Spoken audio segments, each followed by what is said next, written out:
Adik-adik semua, saat ini saya akan membuat suatu video pembelajaran yang berupa topik tentang konferensi kasus. Nah, pengertiannya adalah di sini dapat kita lihat menurut Sudrajat 2018, kasus itu dipahami sebagai kesempatan bagi semua pihak untuk mendiskusikan kasus dengan seorang ahli di mana ia menguasai bidang tertentu. Jadi ada suatu kasus, case ya, harapan di mana ada kesenjangan antara harapan dengan kondisi lapangan seperti apa sehingga ditimbulkan suatu kasus. Kemudian kasus tersebut diselesaikan dengan ahli yang memang sudah ada pada bidangnya dalam suatu pertemuan yang tertentu atau spesifik atau khusus ya, formal ya. Nah, sasarannya adalah biasanya ada problem-problem yang itu sulit dipecahkan, dan apabila tidak segera dipecahkan maka akan berdampak luas sekali. Nah, tujuannya itu apa? Nah, tujuannya itu yang pertama adalah agar bisa fokus ya, fokus pada kasus tersebut dan bisa terstruktur, tidak terpisah-pisah. Terus yang kedua, dapat mengidentifikasi kasus-kasus yang akan dipecahkan mengenai klien, kebutuhan mereka seperti apa, seberapa besar kebutuhan mereka. Terus yang ketiga, untuk melihat progres atau kemajuan dan juga kesulitan-kesulitan selama memecahkan suatu kasus. Jadi tujuan dari suatu adanya konferensi kasus seperti itu. Yang ketiga, nah itu adalah tujuannya. Sekarang fungsinya apa? Fungsinya itu agar kita dapat konsel itu dapat memberikan banyak pengumpulan data, informasi-informasi yang sekiranya itu penting dalam pemecahan kasus. Yang kedua, agar dapat menemukan satu solusi yang nantinya akan dipecahkan bersama-sama. Terus yang ketiga adalah membuat satu study case ya, yaitu study case atau studi kasus ya. Metodenya pakai studi kasus. Terus dengan membuat metode studi kasus tersebut diharapkan klien dapat memecahkan permasalahannya.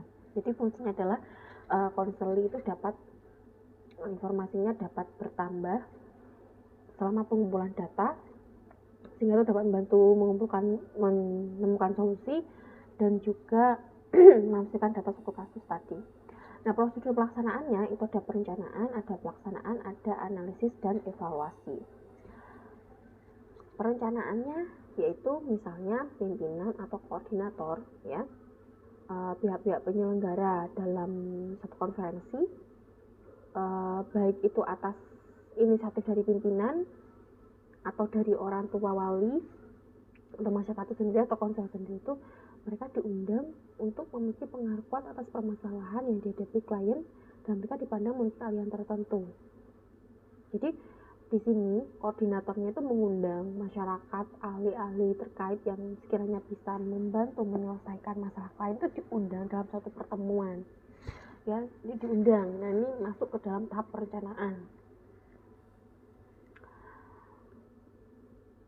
Nah, di sini akan ada suatu persepsi bersama dalam saat pertemuan, di mana menghasilkan persepsi yang bersama itu tidak menekankan nama dan identitas yang bermasalah, jadi dirahasiakan. Terus yang kedua, hanya untuk perkembangan klien supaya segera bisa memecahkan masalahnya.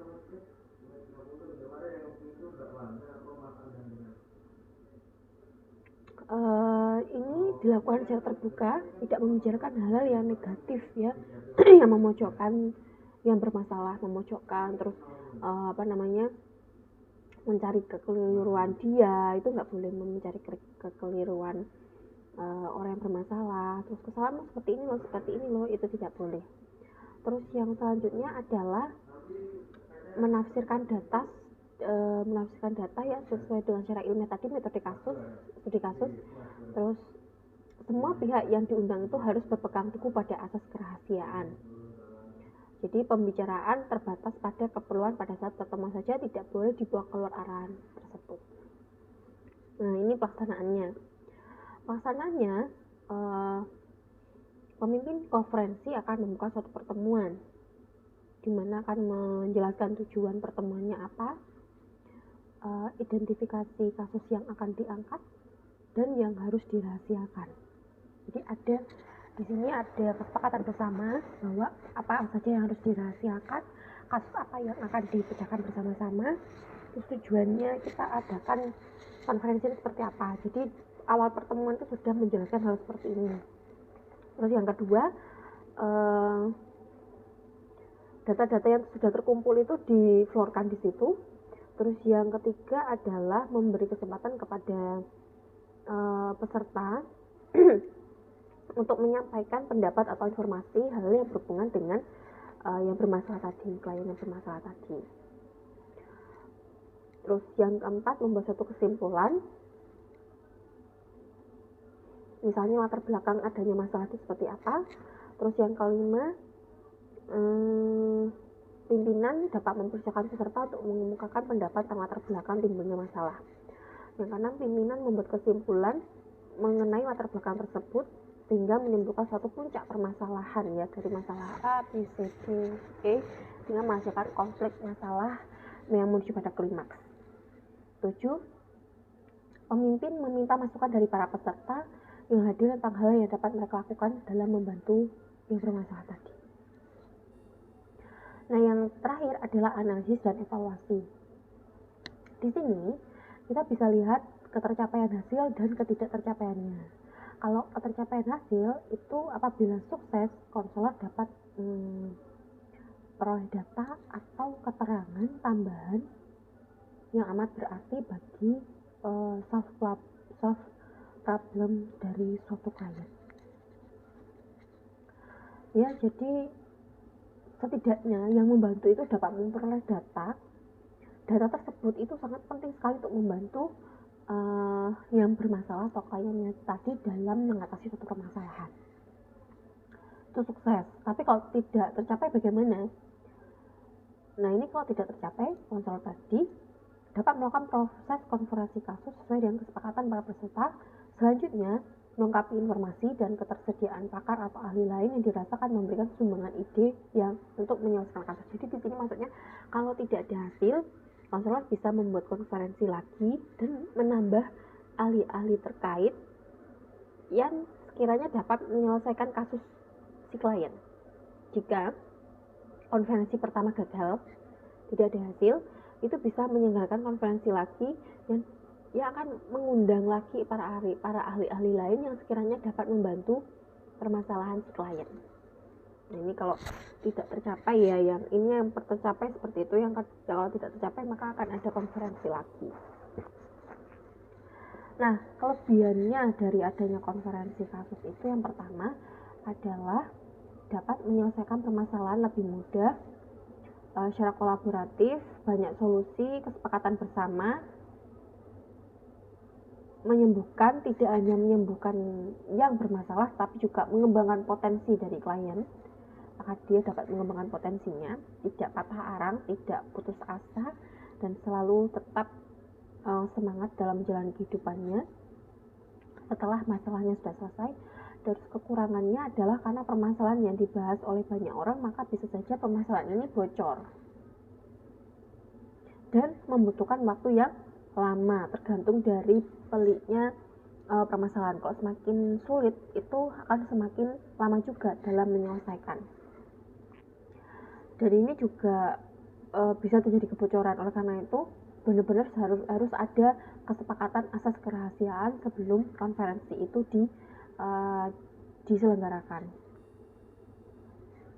Nah, bagaimana konferensi kasus dalam Islam? Sebenarnya ini adalah proses pemberian bantuan kepada individu baik yang mengalami permasalahan atau tidak, dengan cara mengembangkan potensi fitrah yang dimilikinya agar dapat menjalankan kehidupan sesuai dengan petunjuk Allah Subhanahu wa taala. Sehingga tercapailah kebahagiaan hidup di dunia maupun di akhirat. Konferensi dalam Islam itu dilakukan untuk menyelesaikan beberapa case-case tertentu secara masif seperti pelacuran, narkoba, tawuran, perampokan, dan lain-lainnya. Nah, teknik ini merupakan salah satu teknik yang melibatkan banyak ahli atau pakar yang sekiranya itu bisa interdisipliner atau multidisipliner, yang penting dapat menggali informasi dan dapat memecahkan kasus tadi. Nah, bagaimana kalau konferensi kasus dalam pembelajaran biologi misalnya ya? Nah, ini sasarannya siswa tersebut selalu mendapatkan nilai ulangan harian di bawah KKM. Walaupun sudah mengikuti remedial, tetap saja nilainya itu tidak bisa mencapai passing grade yang diinginkan. Padahal mata kuliah biologi merupakan mata kuliah minat jurusan yang dia pilih, yaitu jurusan kedokteran, di mana kimia, biologi, bahasa Inggris sebagai mata kuliah wajib dalam kurikulum merdeka. Nah, ini perlu dibuat pemecahan kasusnya ya. Kalau misalnya dia sudah terlanjur memilih jurusan kedokteran, ternyata di antara mata kuliah wajib yang diikuti kimia, biologi, bahasa Inggris, kok biologinya jatuh, makanya harus segera diatasi oleh guru mata pelajaran terlebih dahulu. Apabila tidak bisa diatasi, maka akan bisa diserahkan ke bimbingan konseling. Kalau misalnya tidak bisa, maka akan dibantu dengan ahli-ahli terkait yang mungkin bisa membantu dia. Nah, ketidakhadiran siswa 50-75% selama proses pembelajaran ini masalah juga. Kenapa kok dia di bawah KKM? Karena dia tidak hadir misalnya. Dia tidak sering masuk sekolah, sehingga nilai rapot biologi terancam tidak lulus. Nah, ini dicari penyebabnya. Kenapa? Nah, kalau penyebabnya itu tidak sesuai dengan, tidak di luar dari kesalahan guru, misalnya metode pembelajarannya kurang pas atau apa, ternyata masalahnya ada di dalam dirinya, misalnya orang tuanya broken home atau terjadi kasus kriminalitas yang mengganggu belajarnya, ini segera perlu dikonsultasikan dengan guru konseling untuk diadakan pemecahan masalahan, karena harus segera ditindaklanjuti ya, agar tidak mengganggu proses pembelajaran. Nah, dalam hal ini guru biologi tidak boleh memaksa agar nilai sesuai dengan passing grade, walaupun sebenarnya belum, tetapi bisa diadakan konferensi tersebut. Jadi tidak boleh memaksa agar nilai peserta didik itu sesuai dengan passing grade, walaupun sebenarnya belum, tapi bisa diadakan konferensi tersebut asalkan persyaratan konferensi itu terpenuhi. Misalnya masalah-masalahnya itu tidak bisa diatasi oleh guru biologi sendiri, maka harus dikonsultasikan dengan guru wali atau guru konseling di sekitar. Nanti akan diadakan konferensi kasus, misalnya kalau masalah itu memang tidak bisa diatasi sendiri gitu. Ya, begitulah